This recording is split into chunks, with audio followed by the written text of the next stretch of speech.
Well, hello everyone, and happy holidays. I'm Don Smith, and I would like to welcome you to my last screen recording of 2024. And for those of you on my tip of the month newsletter, I would like to say thank you for following me along every month as we counted through 2024.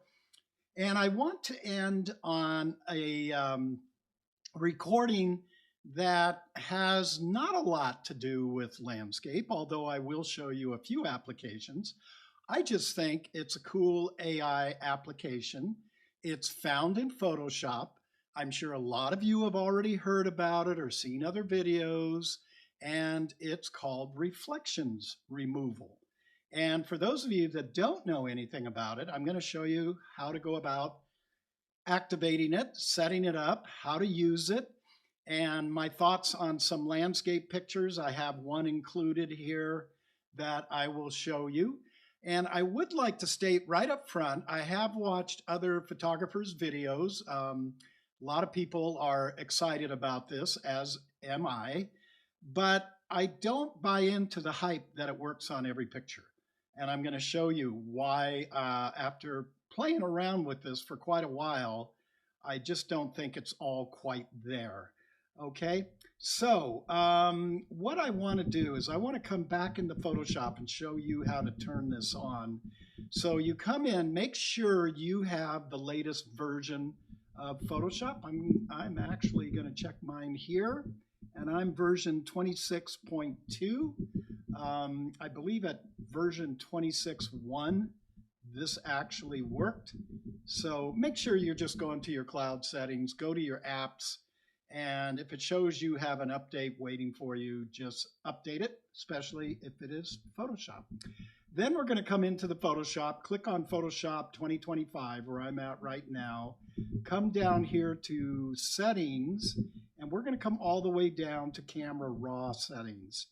And over here, you're going to get some different things you can click on. You're going to need to come all the way down to the bottom where it says technology previews. And if you don't have a check mark next to new AI features and setting panels, just put it on, click OK. I believe you do have to restart Photoshop for everything to take off, and you'll be in business. Now, the reason we're doing this in Photoshop and not in Lightroom is because this has only been introduced in Adobe Camera Raw, and it is not in the current version of Lightroom. It seems what Adobe's doing here is that every kind of new beta product in the AI realm, they're testing it in Adobe Camera Raw first of all. So we're going to go into Adobe Camera Raw now, and I'm going to show you where this feature is at and how easy it is to use. So I've opened up 6 different images into Adobe Camera Raw. A little disclaimer, right now this is only going to work in a RAW file format or a DNG file. I captured all of these images just off my iPhone. I'm currently up staying with my son and our daughter-in-law and our grandkids, and our youngest son from LA came up. We're all up here together for Christmas, having a great time. This is up in Northern California, up above Ukiah.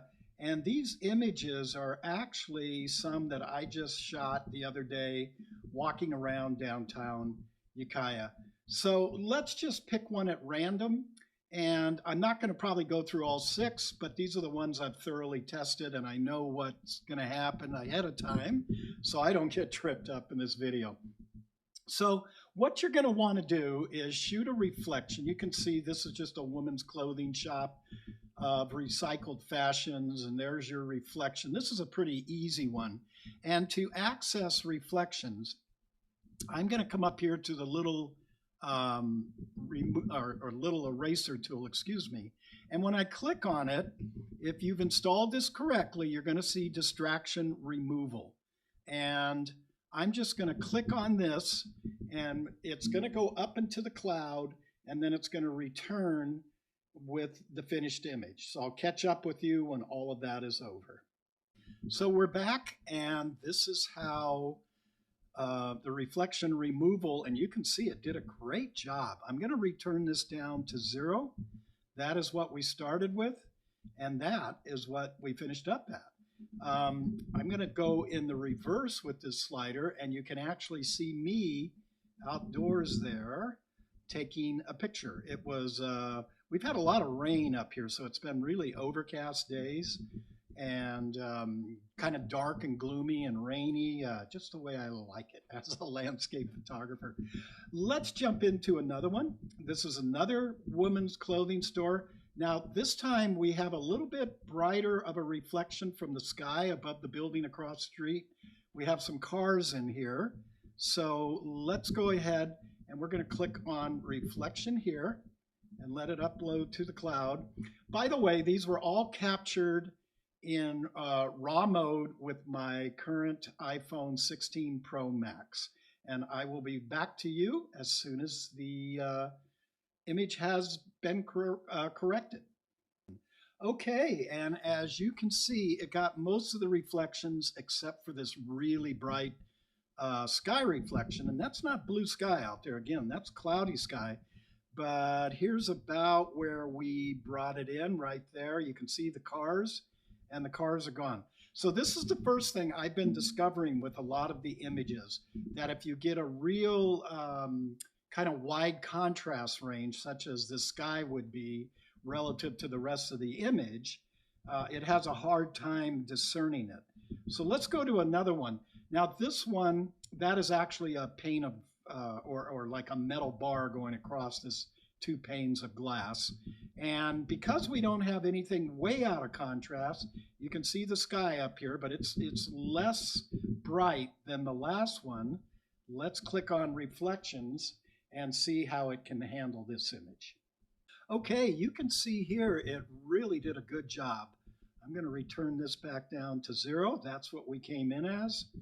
And it took the reflections right out of there. When it really works, it is phenomenal.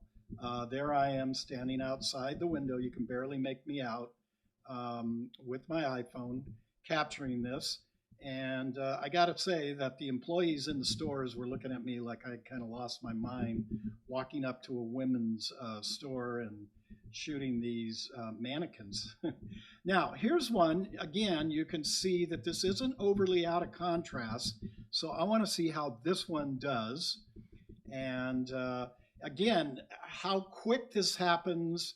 I'm actually cutting the video and splicing together. It's going to depend on the file size, how fast your internet connection is, and it goes up to the cloud. The AI model is applied, and then it's returned back. So you do have to have a internet connection when you're doing this, and I'll get back to you as soon as this one's been corrected. Okay, wow, again, once again, it did a fantastic job. Let's take this off. You can see it is bright up in these areas up in here. Okay, I want to get this closer to 0 over here where it came in. And that's what it did. There I am again out there. You guys probably don't care what I look like out there. I'm just a silhouette. So you're probably wondering, well, Don, what does this have to do? When would we apply this to a landscape? Well, here's a perfect example. And I'm going to run this again. Now, on my test, this didn't work. I'm shooting from inside of an elevated Airbnb that we're staying in. It's actually out on a ranch. It's very cool. They took the top of the barn, the owners of the ranch, and they built an Airbnb on top of it, which is really cool. We got full kitchen, living room area, and they set up a Christmas tree for us. And these are lights reflecting in the window. Now I'm indoors shooting out. These are oak trees, little corral area. And let's see if it will get the lights. And I will be right back to you and we'll find out if it can discern that those are Christmas tree lights and they don't belong there. Okay, so no, you can see that actually it did not discern that those are reflections in the window. It just saw it as an object that was part of the picture. And when I go like that, because I'm standing indoors and it's rather dark, you don't even see me. So there's a time it didn't get it. This is what I'm saying. I've seen so many photographers just pick 3 or 4 samples that work. And then they really get excited and say, wow, this just works. And it led me to believe that it worked on every image. I'll go ahead and do one more, because this is the only one we still haven't done. Now, this has a brighter contrast range, and I'm going to be doing this right along the first time with you guys. I just threw this in as a selection kind of last minute. And because this building over to the left is very bright, I'm not so sure it's going to get this, but hopefully it proves me wrong, because that's actually looking through a window out across the street, if that makes sense. I'm standing around the corner of the building, shooting from the end of the windowed glass. So I'm actually shooting through a pane of glass, and then that building's outside another pane of glass. Hopefully that all makes sense. So let's see what it does. Well, you know what? I'm pretty surprised, because it really did clean up this whole area inside here. Let's take this back to where it was. There's me outside, and it really kind of got it. I'm going to now click to see if we can open up those shadows. I'm just going to click on auto and see what it does. And then I'm just going to kind of open these shadows up a little more on the tree, and look at that. So it really did do kind of a cool job on that one. So once again, 2 things I want to mention, and we'll wrap this up. If you get quite a contrast range, you can't seem to handle it. Now again, this is the very first version of reflections coming out. I imagine, like anything else that's in an AI model, as the model improves, the tool's going to improve, and it's going to factor in those bright areas out there. Number 2, besides showing you this image down here, how can it work on landscape? Let's just try doing an auto on that. And what if we took, I don't think this is going to work. What if we took the whites down? No. See, it's just not seeing that as a reflection. It's going to have to get better in that realm for shooting from inside to out. I imagine if we didn't have bright lights, it would have done a great job.